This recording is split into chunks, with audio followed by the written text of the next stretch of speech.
सुनेंगे। पुण्यतिथि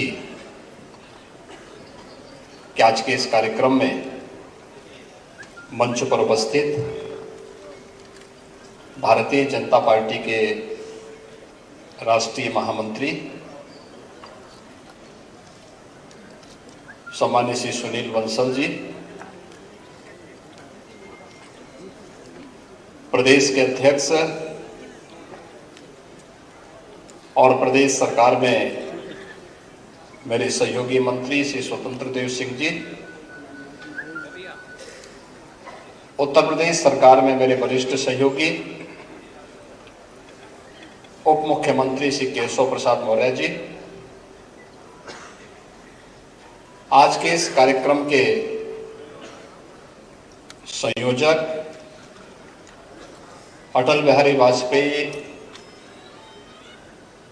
memorial trust के अध्यक्ष उप मुख्यमंत्री श्री ब्रजेश पाठक जी, प्रदेश सरकार में ही मंत्री श्री सूर्य प्रताप शाही जी, प्रख्यात अभिनेता श्री अरुण गोविल जी, उत्तर प्रदेश शासन के पूर्व मंत्री लोकप्रिय विधायक श्री आशुतोष टंडन जी, डॉक्टर महेंद्र सिंह जी, श्री गोविंद नारायण शुक्ल जी, अवनीश कुमार सिंह जी, मुकेश शर्मा जी, योगेश शुक्ला जी, रामचंद्र प्रधान जी, पूर्व विधायक श्री विद्यासागर गुप्ता जी, डॉक्टर लालजी प्रसाद निर्मल जी और आज के इस कार्यक्रम में उपस्थित श्रद्धेय अटल जी के सभी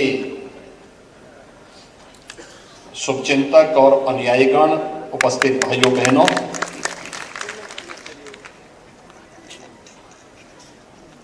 मैं श्रद्धेय अटल जी को उनकी चौथी पुण्यतिथि पर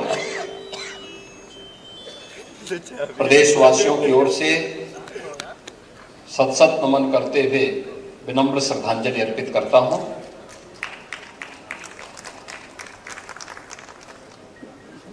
भारत के लोकतांत्रिक इतिहास का एक ऐसा चमकता सितारा श्रद्धेय अटल जी हैं, जिनकी सर्वस्वीकारिता 6 दशक तक राजनीति के क्षितिज पर चमकते हुए हर एक व्यक्ति की पसंद के साथ ही उन्होंने देश और दुनिया के सामने भारत को एक नई पहचान दी। उत्तर प्रदेश उनके पूर्वजों की भूमि थी। एक समय के बाद पूर्वज उत्तर प्रदेश छोड़ करके मध्य प्रदेश गए, लेकिन जब श्रद्धेय अटल जी को अपनी कर्म भूमि बनाना पड़ा था तो एक पत्रकार के रूप में, एक सांसद के रूप में उन्होंने उत्तर प्रदेश की ही धरती को चुना। बलरामपुर से पहले सांसद बने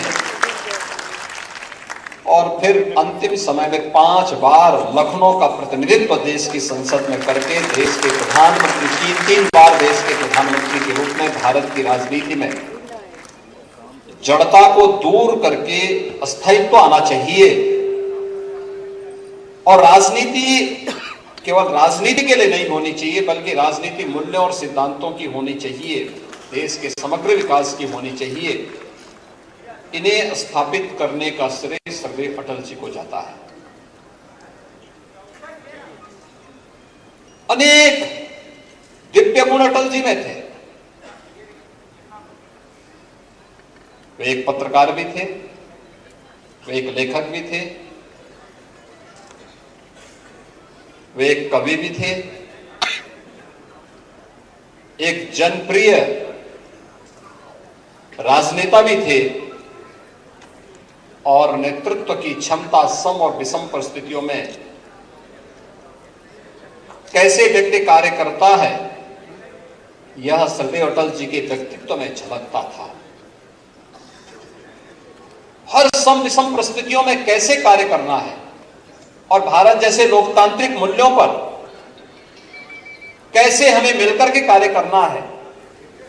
ये सब सरदेव अटल जी ने किया। मित्रों, जब अटल जी की बात आती है, जो बात उन्होंने कही, इतने बड़े राजनेता जिनके हर दल में वे सत्ता पक्ष में रहे हो या विपक्ष में रहे हो, हर दल में सरदेव अटल जी के बारे में लोगों के मन में एक बहुत पवित्र धारणा थी और लोग उसी श्रद्धा भाव के साथ उन्हें सम्मान भी देते थे। और भारत के लोकतंत्र को मजबूत बनाने के लिए क्या होना चाहिए, उन्होंने एक बात बहुत मजबूती के साथ की। लोकतंत्र की यही भावना है कि आदमी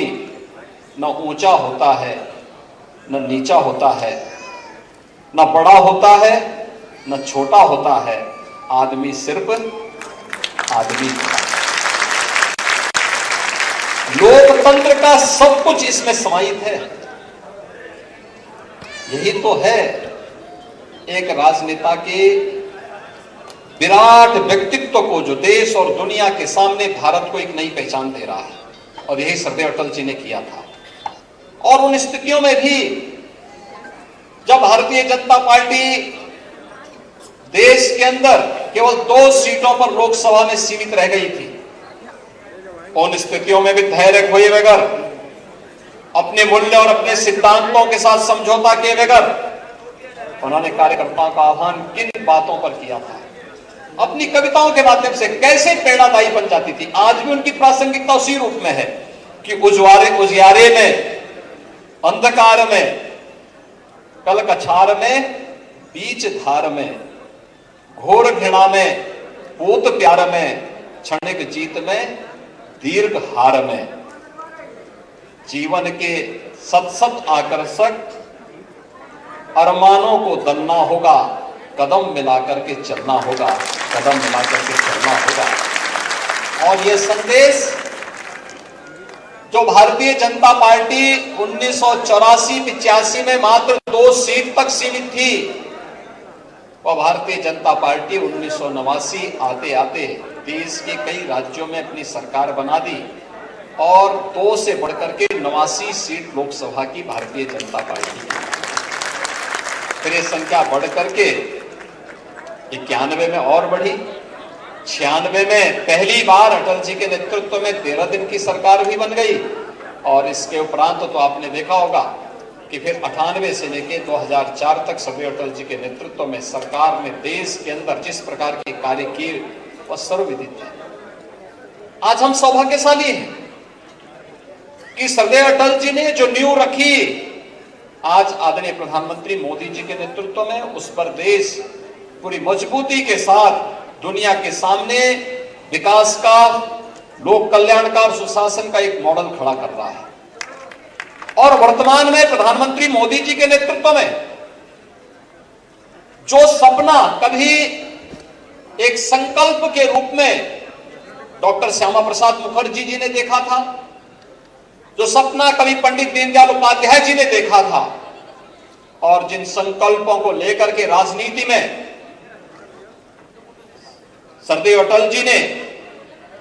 लाखों कार्यकर्ताओं को एक प्रेरणा दी थी, आज भारतीय जनता पार्टी दुनिया की सबसे बड़ी राजनीतिक पार्टी तो है ही, सबसे अधिक राज्यों में भारतीय जनता पार्टी की सरकारें भी हैं ही। लेकिन भाइयों बहनों,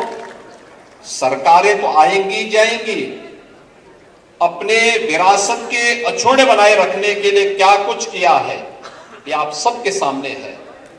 कश्मीर में धारा 370 को समाप्त करने का उठाया गया महत्वपूर्ण कदम हो, या फिर अयोध्या में श्री राम जन्मभूमि पर भगवान राम के भव्य मंदिर निर्माण के कार्यक्रम को आगे बढ़ाने का कार्यक्रम, ये सभी चीजें एक एक करके होती भी गई। गरीब कल्याण के कार्यक्रम होते गए, समाज के प्रत्येक तबके के हितों के लिए कार्य करते हुए आज पहली बार आपने देखा होगा जनजातीय समुदाय से भी देश के सर्वोच्च संवैधानिक पद पर कोई बैठ सकता है। श्रीमती द्रौपदी मुर्मू जी का राष्ट्रपति के रूप में चयन, यह अंतिम पायदान पर बैठे हुए व्यक्ति को भी सत्ता के शीर्ष सिंहासन तक पहुंचाने की यह ललक यह केवल भारतीय जनता पार्टी नेतृत्व ही दे सकता है। यह आज हम सब करते हुए आगे बढ़े हैं। आज जब सर्वदेव अटल जी की चतुर्थ पुण्यतिथि के अवसर पर हम सबको यहाँ पर उन्हें विनम्र श्रद्धांजलि अर्पित करने का अवसर प्राप्त हुआ है। प्रदेश सरकार में सर्वदेव अटल जी की ही भूमि है और प्रदेश का पहला मेडिकल विश्वविद्यालय इसी लखनऊ में अटल जी के नाम पर स्थापित हो रहा है। उसने काम करना अपना प्रारंभ किया और यही नहीं, श्रमिकों के बच्चों के लिए, निराश्रित बच्चों के लिए, अनाथ बच्चों के लिए अत्याधुनिक सुविधाओं से युक्त विद्यालय बने 18 अटल आवासीय विद्यालयों का निर्माण भी वर्तमान में राज्य सरकार पूरे राज्य के अंदर अलग अलग कमिश्नरी में कर रही है और अगले सत्र में हम लोग उन बच्चों का प्रवेश इन सभी विद्यालयों में करेंगे जहां पे अटल जी के प्रेरणा से, उनके मार्गदर्शन में, आदरणीय प्रधानमंत्री मोदी जी के नेतृत्व में इन सभी 18 आवासीय विद्यालयों में अगले सत्र में हम प्रवेश भी प्रारंभ करके बच्चों को अत्याधुनिक शिक्षा देंगे। जो अब तक अपने को निराश्रित मानते थे उनके लिए भी एक नए केंद्र के रूप में सभी केंद्र हम सबके सामने देखने को मिलेंगे। आज अटल जी की चतुर्थ पुण्यतिथि है। लखनऊ के साथ बड़ी आत्मीयता सर्वदेव अटल जी की थी। मैं धन्यवाद दूंगा कि अटल बिहारी वाजपेयी फाउंडेशन ट्रस्ट के द्वारा आज ये कार्यक्रम यहाँ पर फिर से आयोजित हुआ है और ये आयोजन आप देखते होंगे कि 16 अगस्त को और 25 दिसंबर को लगातार पार्टी के स्तर पर भी, ट्रस्ट के स्तर पर भी और अन्य अनेक अनुयायी जो सर्वदेव अटल जी के उनके द्वारा इस प्रकार के कार्यक्रम आयोजित होते हैं। ये कार्यक्रम हम सबको एक नई प्रेरणा प्रदान करते हैं, समाज के मन में एक नई जीवंतता लेकर के आते हैं। मैं आज के इस अवसर पर एक बार फिर से सर्वदेव अटल जी को विनम्र श्रद्धांजलि अर्पित करते हुए उनकी प्रेरणा हम सबका पाथेय बनेगा इस विश्वास के साथ आप सबको भी मैं इस अवसर पर कृष्ण जन्माष्टमी की मंगल में शुभकामनाएं देता हूं। धन्यवाद। जय हिंद।